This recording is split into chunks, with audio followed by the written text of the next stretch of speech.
to get free was reminding them to control the things that you do have control of. You have control of how you speak to yourself. You have control of how you speak to others. It may take practice. It may take time talking to yourself to remind yourself of how beautiful of a person you are. And if you have never experienced being told that you are beautiful, guess what?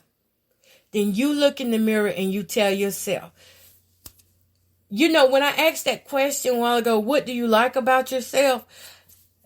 My answer years ago, my answer probably like 4 or 5 years ago would have been, what I like about myself would have been my personality. Because I ain't like anything on my body. But you know what I learned to do in 2020? I learned to let go of things I could not control, which was how I felt that people saw me, how I felt that people did see me. I just let go of that stuff. And what I did was I started working on speaking to myself better.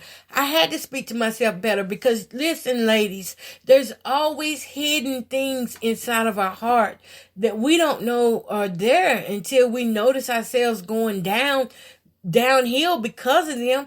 But I always had this hate for my arms. Oh my goodness, some of you can relate with the thighs, right? I like my thighs, they big thighs, but I like them. But I didn't like my arms being big, and I didn't like them being bulky because I'm a plus size woman, so I didn't like all that. I thought it was ugly. But inside, really, I didn't think it was ugly. That just came because I was bullied on. And I got picked on about my arms when I was younger. And I got told, oh, your arms look like this. Your arms look like that. And it hurt me so bad as a child. I grew up hating my arms. Well, last year, that was my main goal. I need to walk in public in a tank top. And not feel bad about it. And not have anxiety about it. And that's what I did. And when I walked in public, it didn't bother me who was looking, but I had to practice beforehand. I had to practice and remind myself each day. I had to have good practice with myself in the mirror, reminding myself that this is a limb that somebody is missing. Somebody don't got an arm. But here I got 2 good arms, and I'm sitting here complaining about how ugly they are. Ladies, we gotta have a heart to be thankful. Gratitude. We got to go back to having gratitude for ourselves and the things that God has given us and our abilities. Those are things that we can control. Looking at how we look at ourselves and how we think about ourselves. Okay? So the last thing is going to be doesn't believe in compliments or doesn't believe a person who compliments them. That's when you're like, oh, you're just saying that. I ain't pretty. You just saying that. Oh, that cake ain't good. You just saying that to make me feel good.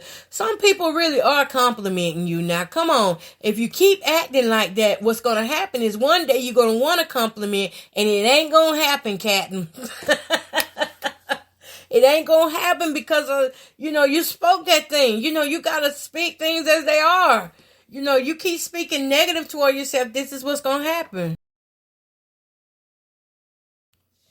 All right, so let me give you some reasons now why I say low self-esteem reduces the quality of life in many different ways. It reduces, and it's in many different ways. And y'all, I'm going to try to get it all in here. I think we're going to have a part 2 of this because I'm just really one that, teaches, and I take my time about it because I really want you to have this in you. So I'm going to go over it as much as I can. I think I may have to cut something out, but I will add it to next week. Okay, so low self-esteem reduces the quality of life in many different ways because it produces, first of all, negative feelings and will have you on an emotional roller coaster. The second thing is it causes relationship problems.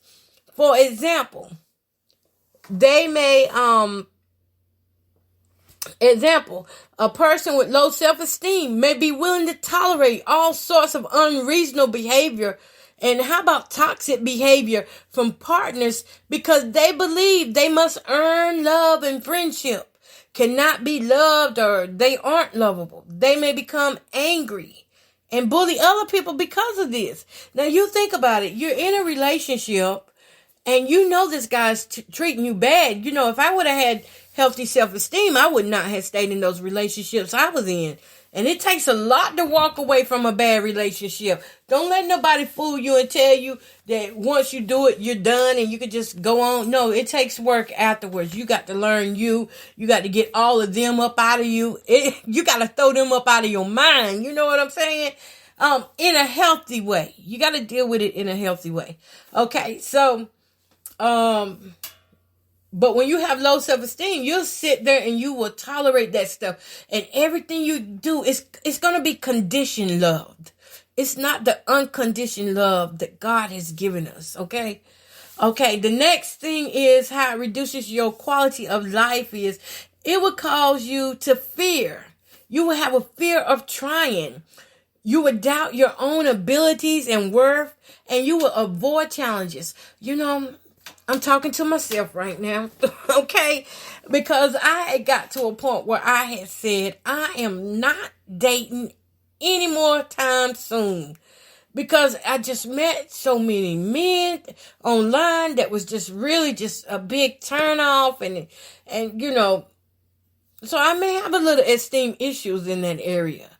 You know, I'm just saying, I may have some esteem issues in that area because it's not that I fear of trying. I just avoid the challenges. That's the part that's got me. I avoid getting myself out there and, you know, still just really trying to mingle and stuff. I avoid that part right quick because I don't want to deal with men who act like boys. Okay. I'm not looking to go and be a mother.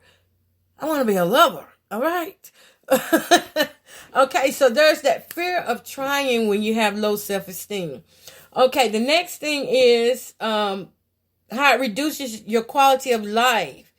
You know, it's bad enough you're fearing and not getting out there trying new things or, you know, letting people know about your abilities and the gifts that God has given you. God gave you them gifts. You didn't get them gifts on your own.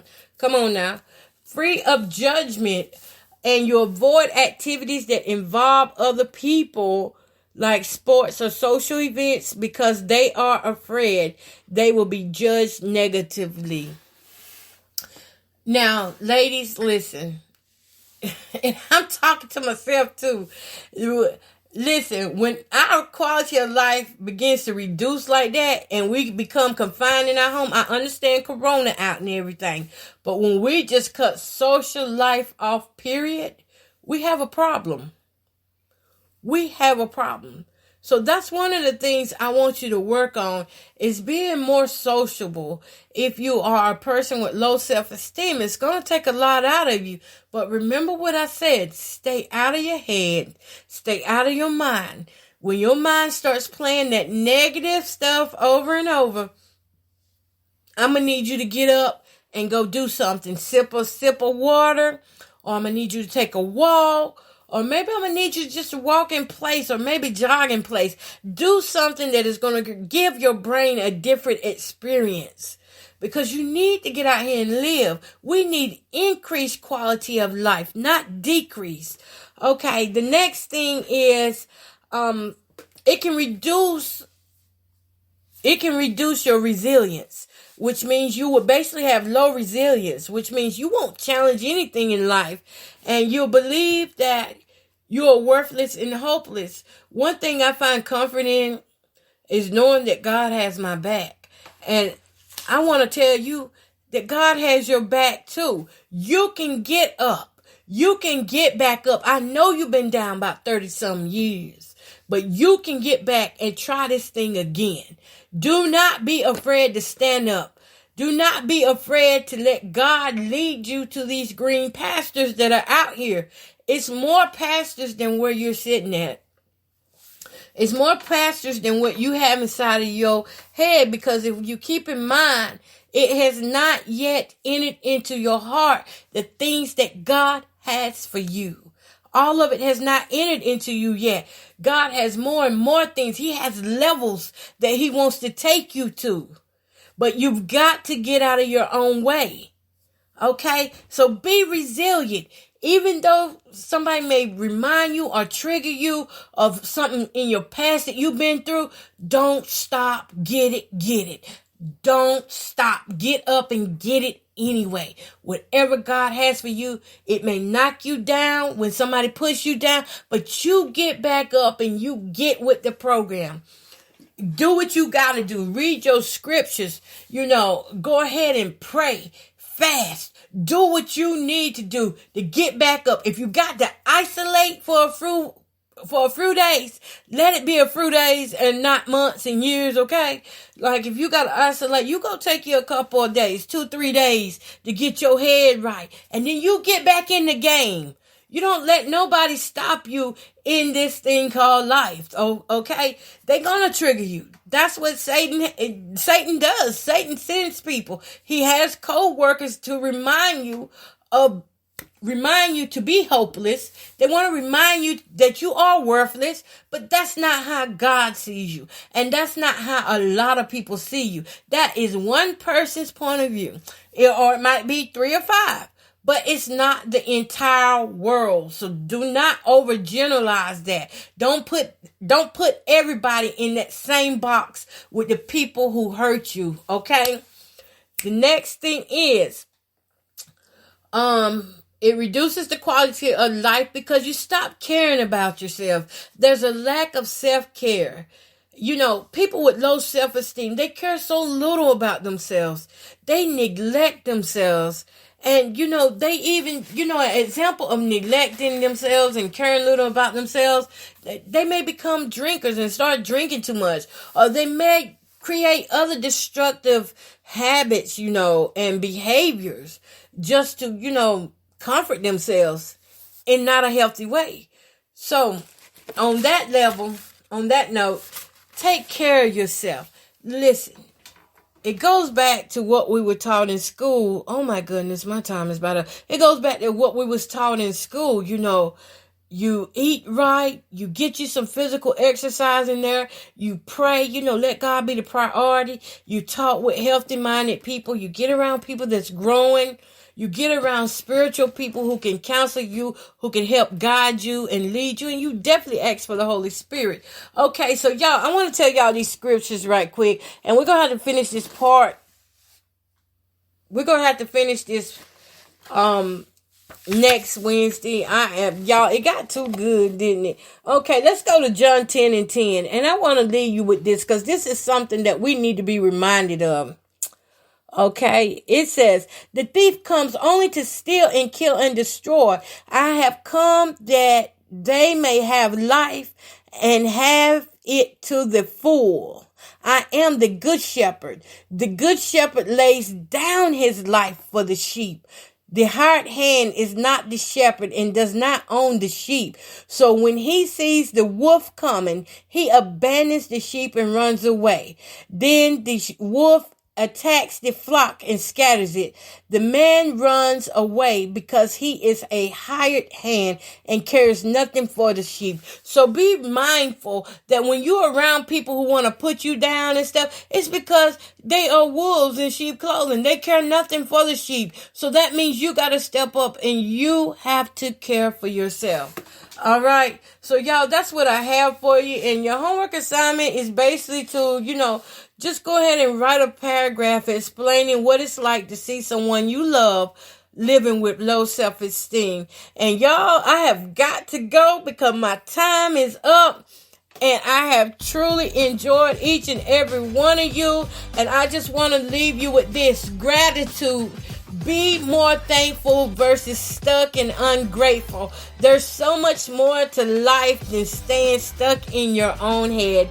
Get out and do something. All right. I love you. God bless you. And thank you all for tuning in to Kiva Advancement Empowerment Podcast for Women with Miss Coco Bowden.